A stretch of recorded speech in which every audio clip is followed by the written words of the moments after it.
Intel had a kind of a turbulent few weeks. Say the least. First of all, lots of pressure going back to the David Loeb and the activist investor moment. And then you had a CEO transition get announced, and then earnings came right after. But here's the thing, is the company as a whole, there's a little bit of a detachment between the sentiment and the actual financial performance of the company.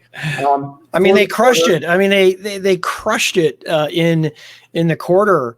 And I brought that out, and I just got destroyed on Twitter for it. But hey, from a revenue and an EPS standpoint, they crushed it. So good. Yeah. Beat on revenue by a lot, 20 billion versus 17.5. Beat on earnings, $1.52 versus $1.10. Their forecast is an 18.6 billion forecast, $1.03 earnings in the first quarter. And the overall sentiment, though, has just been so troubling. And I think we're at a inflection point for the company. And I want to say that they're starting to get what they need together in order to move. I think the Swan tenure is going to be looked at more negatively than it should be. I think he did a nice job of pivoting from BK, solving some of the big problems, reshaping. But I do think it's the right moment now for this transition.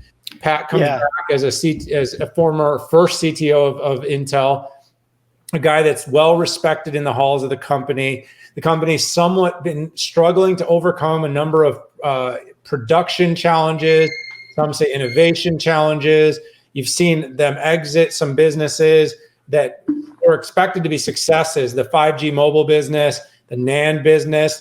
But I also look at that as strategic in tightening up the ship and getting more in line, focusing on the data-centric strategy, offering more than a $300 billion TAM for the company, and recommitting itself to this notebook space, to the next generation of connected 5G. And then, of course, the company's made some real, strides in network, 5G service provider, as well as automotive. And that was all reflected, Pat, in this quarter's results. There was some ups, some down, but PC-centric was up. Data-centric was down. But Pat, the first 2 quarters of the year, data-centric destroyed expectations.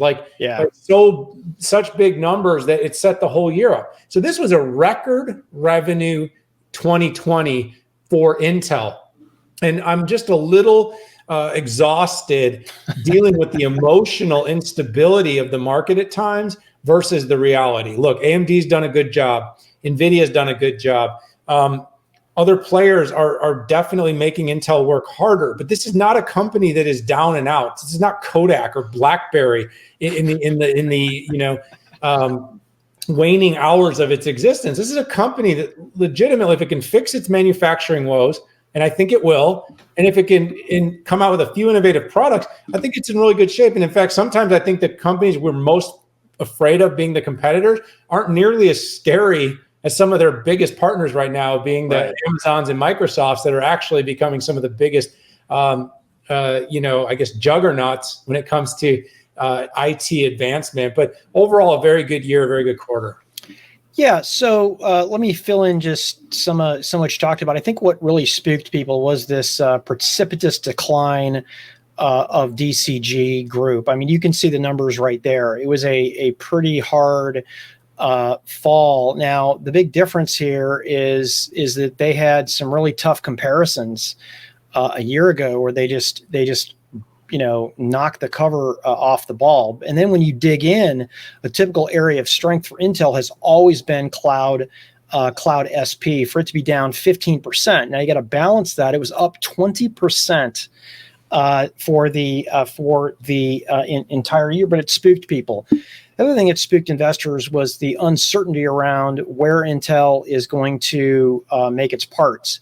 Intel had a commitment that said by the end of January, they were going to tell people, give people more granularity, and they didn't. Now, I understand it from an Intel point of view. You have a new CEO, and Pat Gelsinger has to get time in there to do that. By the way, you may not know this, but Pat Gelsinger left under kind of a cloud of losing market share to AMD years ago, and I'm sure he's looking for some payback against AMD. Some interesting stuff did come up on the call, though. They did talk about increasing market share in PCs. The interesting point is it was lower margin business, which is usually a twist from what they normally trade barbs with AMD.